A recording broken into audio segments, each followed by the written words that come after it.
In 1781, London lay beneath a wet pall of smoke and rain. The streets gleamed black with horse-filth and lamplight. The air sour with iron and coal. Despite the season, the city had little cheer to spare. A few garlands drooped from shuttered tavern doors, their greenery drowned to a dull brown. From a distant church came the thin sound of a carol, half swallowed by the wind. London celebrated Christmas like it did everything else at that time, grey and bleak. At a corner near Holborn, I paused before a newspaper stand. The headline glared through the rain like a dark omen. The Green Lady claims another victim. Prominent banker found bloodless in his bed. I glanced toward the rooftops, where the fog thickened like breath on a mirror. Is this why we're bound for Edinburgh, then? Raven ruffled his feathers from my shoulder and gave a low, throaty laugh. It was a way for him to say yes and no and none of your concern. I see, I said. And what would you have me do when I get there? Be her next victim? Another croak, one that could have been laughter or a warning. The first cold drop began to fall, pattering against my coat like fingertips on a coffin lid. I turned from the headlines and sought shelter in a narrow alley between two leaning houses. Huddled beneath a tattered awning sat a girl of perhaps 10, all elbows and ribs, with a shawl too thin for the season. A street urchin, one of 1,000 born from London's endless hunger. She watched me warily as I approached, her eyes the color of soot. Evening? I tipped my hat. No place to lay low tonight? She nodded. Not unless you fancy sharing with the rats, sir. Most folk keep their huts for kin this time of year, and every bed's taken. She was about to say more before her brow creased. There's one place though, always empty come Christmastide. Folks say it's cursed, but it keeps the rain out. I inclined my head. Cursed will do. She pointed with a thin arm toward the crooked lane behind St. Bride's. Not far, she said. 2 turns past the cooper's yard, then left at the shuttered bakery. Big house with a bow window. You'll know it when you see it. I nodded and reached into my coat. The loaf I carried was hard from the journey, the last food I'd meant to save for the road north. I placed it into her hands. Her eyes widened, then narrowed. You sure, sir? I nodded, despite Raven's protest. She hugged the bread to her chest like a newborn, weary of Raven's covetous, beady eyes. I stepped out from under the awning back into the rain. Through the din, I heard the girl shudder and say, Sir, beware the knocker. I paused. When you hear the knocks, she whispered, don't answer the door. 1781, London. The Knockers Do. A tale from the Book of Silas Crowe. The boarding house stood exactly where the girl had said, 2 doors down from a shuttered bakery. It crouched beneath a sagging bow window like an old man stilling himself against the rain. To my surprise, it looked decent enough. Whitewashed walls, properly swept steps, even a lantern burning in the front window. Yet, unlike the other lodgings I had passed, each bursting with light and laughter, with the smell of goose and clothes leaking through the shutters, this house had none of that. No voices, no warmth, no clatter of boots at the threshold, only stillness. Raven clicked his beak and looked away, still sore about the loss of bread. Come now, I muttered. A house this size must have food inside. I patted my coat, searching my pockets. A few shillings and a half-crown. Wages scrapped together from my last bit of work splitting wood for a cooper in St. Albans, just to keep me ahead of hunger. Do you think it'll cover a night? I asked Raven. Before Raven could answer, the door swung open. An old man stood framed in the dim hall, White hair hung in lank wisps to his collar. His eyes, pale, rimmed red from sleeplessness, studied me with a mixture of weariness and weary hope. His shoulders stooped not from age alone, but from some quiet, crushing regret.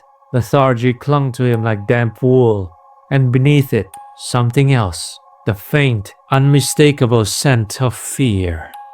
Evening. His voice was raw, as if unused. I heard you talking to yourself. Are you seeking a room? Indeed I am, I said. Only for a night. Everywhere else is taken. Well, of course, the old man said. It's Christmas Eve. You celebrating? He offered me a gnarled hand. Mr. Pinch, Edgar Pinch. Crowe, Silas Crowe. I took his hand. A blessed Christmas to you, sir. Could I bring my Raven in? Mr. Pinch led me into the parlor, a narrow room with low beams and a fire burning in the grate. The room was in order, clean and polished, yet it felt like a church long after the congregation had gone. You want warming, the old man said. His hand shook as he poured from a small kettle into 2 chipped mugs. Spiced ale, not much, but it keeps the cold from settling into these old bones, it does. He set one before me and glanced at Raven with a wary curiosity. After a moment's hesitation, he rummaged in a tin on the sideboard for a hard heel of bread. For your companion, he said. I broke the bread into pieces and scattered them across the table. He is tame enough, I assured him, just before Raven lunched and pecked my hand with theatrical indignation. Tame in his own fashion. Mr. Pinch tried to smile, but the effort sagged halfway, like a curtain that refused to rise. His face, now that the firelight touched it, showed deep weariness etched into every line. His fingers twitched against the mug. His gaze drifted often to the front door, as though listening for something only he could hear. I took a sip of the ale and said, Tell me, Mr. Pinch, why is your house empty on such a night, when every other lodging is bursting with cheer? He sighed, and in that single breath, I could hear the weight of many sleepless nights. It was the sound of a man who had lain awake listening to the night. When he finally met my eyes, his voice trembled. Mr. Crowe, his fingers tightened around his mug. Do you believe in the supernatural? He paused. Do you believe in spirits? Raven let out a sharp, amused croak. I allowed myself a smile. Yes, perhaps more than you. Are you an occultist? No, just a wanderer, I said, but the occult has a way of finding me, or I them. Mr. Pinch stared into the fire, the flames trembling in his eyes. When he spoke again, his voice carried the weight of someone who had been turning a thought over and over like a stone in his pocket. I've come to believe, he murmured, that the world is not as aimless as we pretend, that every deed we commit, every cruelty, every lie, draws something toward us, like a lodestone pulling iron fillings. A spirit of vengeance, perhaps. People say misfortune is random, but I think... He swallowed. I think judgment has a way of finding man, that punishment walks on its own feet. A wanderer, like you. I leaned back, watching the fire shift. There are scriptures that say as much, I replied. Be not deceived. God is not mocked. For whatever a man soweth, that shall he also reap. The first seemed to settle in the air between us, heavy as the gathering storm outside. Mr. Pinch winced, as if the words struck a familiar, painful chord. Yes, he whispered. Yes, that is exactly it. His gaze drifted once more to the front door. The tremor in his breath betrayed him. Are you a priest? He asked, somewhat hopeful. Perhaps you could. The words drifted out of him like smoke, wistful and worn. Not a demand, but rather a longing. A drowning man reaching, not expecting rescue. I couldn't quite explain it, but something mellow and old stirred within me. A memory, or a burden. Raven sensed it too, by the way he stopped eating for once. It's not an easy question, I said at last. But no, I think. Not for a long time. You think? How can a man be unsure about his own volition? Like I said, there is no easy answer I can provide. For now, Mr. Penn's shoulders sagged, as if all the years he'd carried were slipping down his frame at once. For a moment, he seemed ready to retreat into silence, yet something in him cracked. His fearful eyes stared into mine. I can't bear it anymore, he whispered. Please or not, you'll listen. I must speak it to someone. He drew a shaking breath. It was a widow, a young mother with 2 children. They rented her room upstairs. Good people, never caused trouble. But the winter was hard that year, and work was thin. They missed the week's rent. Just one. His jaw tightened with shame. Go on, I said. His confession already brought back something familiar. An old habit of listening for intentions, for motives, for true contrition. I told them they had to leave. Mr. Penn sounded as if he were pleading for something unobtainable. Christmas Eve, of all nights. He swallowed. I told myself it wasn't personal, that it was business, that others would do the same in these hard times. I stood at that very door and turned about. The regret was there, the motive was reasonable, yet the timing would determine the impact of his action, and the result would have been obvious even before it happened. They spent the night outside, Mr. Punch continued. By morning, the parish ward had taken them in.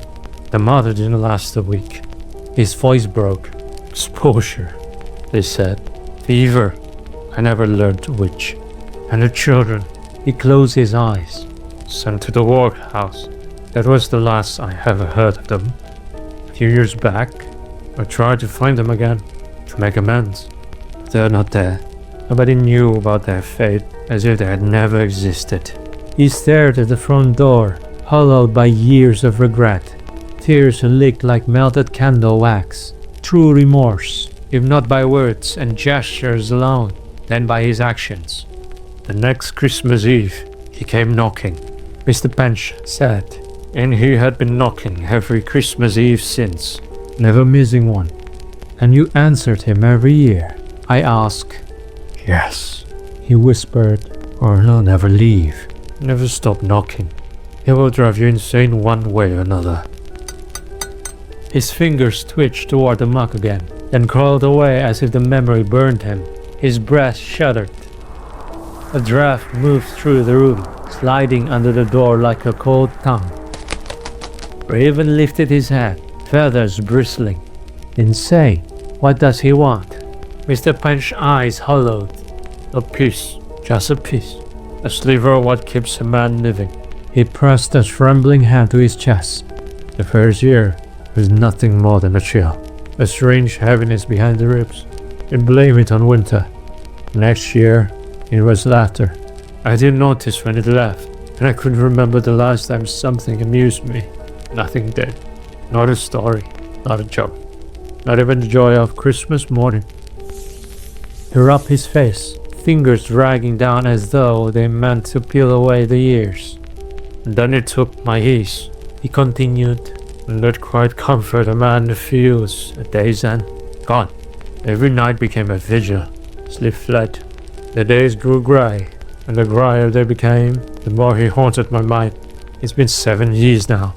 And each time he knocks, something inside me dims, like a lantern going out. A room falling silent. I believe, soon, it will take the last of me, my spirit. A hush fell. Even the fire seemed to shrink back. Dark. Mr. Crowe, Mr. Penn said, glancing once more toward the front door. That's why no souls stay here on Christmas Eve. Why all my tenants flee before the season. And why, if you wish to leave, you may do so freely. I would not blame you. I only invited you merely for your good company before he takes me. I believe it's tonight. I feel it in these very bones. The time is night. I sipped the last of the ale. Leave? Why would I leave?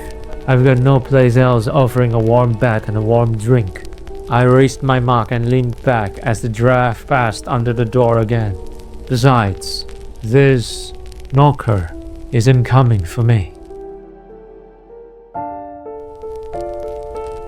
Night pressed against the small room. Beneath the coarse wool blanket, I lay awake, listening to the crackle of the dying hearth in the hall and the whispering rain at the window panes. After a full meal, Raven had flown off to who knows where. In that peaceful night, I appreciated the absence of his croaking, yet sleep did not claim me. I used that solemnity pondering my wandering. How many Christmases had passed me by? Tomorrow would be just another one added to the long journey of this wretched wanderer. Suddenly, all the years came at me, all at once, all the Christmases. I am not prone to loneliness despite the solitude of my wandering. But that Christmas Eve, it pressed against my chest. I thought of the others I met along the way, fellow wanderers following the same fate. I thought of the people I came across and all the places that had welcomed and rejected me, all the abominations of the world I've encountered, the beauty and the sorrow of the living I've witnessed. I started to question my purpose, my mission. Does anything matter? For how much longer do I have to wander the earth? A deep, solemn toll disturbed my pondering. A church bell somewhere beyond the fog of London. 12 heavy strokes heralding the coming Christmas day. Another Christmas in a life that has seen far too many not to acknowledge one of its truest meanings. Lord, have mercy, I whispered. The final echo had scarcely died when I heard 3 soft raps upon the front door. Precise, perfectly spaced. It was as if someone had been standing at the door, waiting only for permission from the bell. No footsteps to respond, only the creaking of the old house. 3 more raps followed the silence, sharper than before. In the hallway below, a door creaked open. Mr. Pench's uneven breathing drifted up the stairwell. He did not descend. He did not call out. The next blow struck the wood with startling force, much more pounding than knocking, heavy enough to rattle the frame, heavy enough to shake dust from the ceiling beams. Still in threes, yet no longer gentle, no longer a request, but a demand. Mr. Pench did not move. The night, the guest, the knocker abandoned even the dignity of rhythm. The next pounding was a frenzy, a ceaseless hammering. Again and again, the boards suffered, held on to the hinges and lock. I didn't imagine I would spend the earliest moment of Christmas this way. I shut my eyes, pressed my pillow against my ears, curled up, and turned to the window. Yet my effort was fruitless to escape the unwelcome disturbance. A different sound cut through the pounding. Not a fist, not a knuckle. A sharper, lighter tap, tap, tap, like a fingernail on stone. I opened my eyes and saw Raven clinging to the sill outside the pane, feathers sleek with rain, his bright eyes fixed on me with unmistakable irritation. He packed the glass again, wings drooping like a man tapping his foot. I let out a sigh and dragged myself from the bed. The boards groaned beneath my feet as I crossed the room and lifted the sash just enough. Raven hopped inside, shook the wet from his feathers, and muttered a low, scolding croak. He flew straight for the door, settling atop the iron handle like a black sentinel, his beak pointing at me. I wrapped a hand over my face. So, there's a purpose for me in London after all.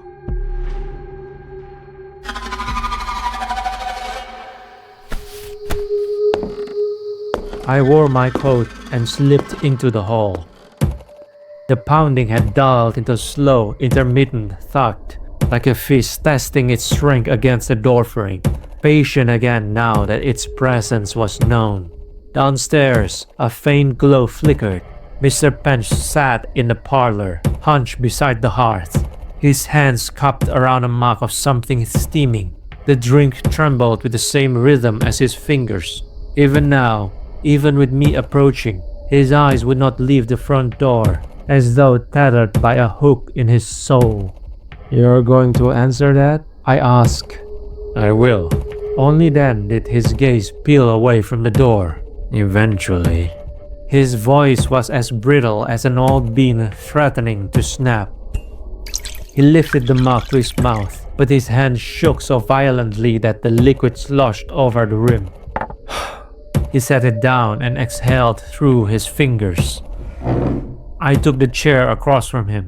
Raven stayed near the stairwell, feathers flared, watching both man and door with equal suspicion. For a long moment, neither of us spoke. The only sound was the wind gliding down the chimney and the occasional, patient rap, rap, rap from the door, as though the knocker were amused by our delay. Mr. Pench swallowed hard. He's savoring it. "Pardon?" "What's left of me," he said. "I can feel it, the way you feel a cold stealing into your bones." He takes it slower now, because there's so little left. Lingers on it, draws it out. His jaw clenched, fighting a tremor. "This time," he breathed in sharply. "This time, when he's done, there'll be nothing of me left at all." A sharp rap struck the door, as if in agreement. Mr. Pench flinched. His gaze darted to me, desperate, watery. "I'm just stalling for what little time I have left before my sins catch up to me. Will you accompany me to the end, Mr. Crowe?" "I'm not going anywhere," I said, followed by Raven's croaking. The knocking grew louder again, enough to rattle the door, but not to break it. This entity, it needed an invitation, had to be let in. A creature of rules that could smell the depths of a person's soul. A spiritual debt collector. Mr. Pench stared at the trembling door as though watching his own coffin being carried toward him. With a final swallow, he lifted his mug and downed what little courage remained within it. "It has been nice," he murmured, "having company again." His eyes shone, wild, terrified, and unbearably sad. "Merry Christmas, Mr. Crowe." His voice wavered. "Farewell." He stood by the door, surrendering to fate. Guilt clung to him like old dust. I could see it in every line of his face. The crushing regret, the shame, and the certainty that what was coming was something he had earned. "I deserve this," he whispered, repentant. Before I could speak, he placed a hand on the latch. The pounding stopped, the temperature dropped, and Mr. Pench opened the door. A tall, crooked figure stood on the threshold, framed by fog and moonlit rain. For a heartbeat, my breath shuddered. He reminded me of me, as if shaped from the corrupted shadow of my own reflection. A version of myself if I had taken every darkest road ever offered. The same black overcoat, even the same cut of hat, but where my eyes were hidden behind glass, his were bare and bleeding red. Mr. Pench stood frozen, his voice small and breaking. "Forgive me, Clara, little Henry, Margaret. Merry Christmas to all." The knocker leaned close, bending at the spine like a predator sniffing a wounded animal. His breath fogged the air between them. The red in his eyes brightened, his jaw unhinged. A low, hollow inhale dragged through the night air, and the knocker began to feed. The sound was not of flesh being torn, nor bone breaking. It was draining, a hollow, wet sucking, as though the knocker were inhaling the warmth from a dying ember. Mr. Pench's breath hitched, his knees buckled. What remained of him was being sipped away like the last dregs of a cup. Christmas. The word rang in my skull. Christmas. A day for mercy, undeserved and miraculous. A day when judgment bowed its head before grace. Lord, have mercy. Edgar Pench had sinned, yes, but he had repented, spending the last years trying in every stumbling way to atone. The knocker knew sin, but had never once known mercy. Something stirred in me, old, heavy, familiar. I stepped forward, seized Mr. Pench by the collar, and ripped him from the knocker's grasp. The creature hissed with ecstatic, rattling hatred. Its bleeding eyes widened, resentful at being deprived of its meal. Creature, I said, inspect me. Take a good look. The knocker froze, then its nostrils flared. Its head lolled and lashed. Its lips peeled back, a starving wolf spotting a much larger, richer prey. He lunged, hands gripping my coat. His mouth clamped onto my chest, trying to drag something out of me that was not his to take. He fed and choked. His eyes widened, panicked. His grip faltered. A low, strangled screech bellowed from his throat. I grabbed his crooked neck, squeezed, and dared to say, Lord, have mercy. The knocker's scream tore through the house. A torrent of shimmering breath burst from its gaping mouth, pouring like smoke into the room, swirling around Mr. Pench. The old man stiffened, gasping. Light, faint but real, flickered behind his eyes. A spark restored, a body filled and collapsed. I caught him before the floor could do its damage to a poor old soul. When I turned back to the threshold, the knocker was gone, swallowed by the fog and the wet Christmas night. His scream echoed down the empty lane. Raven fluttered down from the stairwell with a triumphant snort. I looked once more at Edgar Pench, trembling but alive, tears streaking his face. I whispered to him, Merry Christmas indeed. By the time dawn had begun to pry at the edges of the sky, I stood outside the boarding house. The lamps guttered in the streets, their flames paling against the creeping light. Raven perched on the bow window like a black ornament forgotten from some older Christmas. When the church bell tolled, marking another hour in the newborn Christmas morning, Raven and I had long gone. Yet, I knew that somewhere in that house, joy, fragile still, had begun to shape itself again. A redeemed man woke to a redeemed morning. The Christmas spirit had touched me also. Despite the cold, long, unending road north, something settled in my chest, a stubborn ember. When Edgar Pench found happiness again, I found my purpose. The reminder of the cross I bore, the weight I carried, the strange mercy woven into my path. Hope, thin as dawn's first light, but hope nonetheless. I tipped my hat to the quiet street. Merry Christmas, I whispered, to Edgar Pench, to the wandering world, to whatever fate had in store down the road. Lord, have mercy on us all. Please like, comment, and subscribe for more tales from the Book of Silas Crowe. Until next time.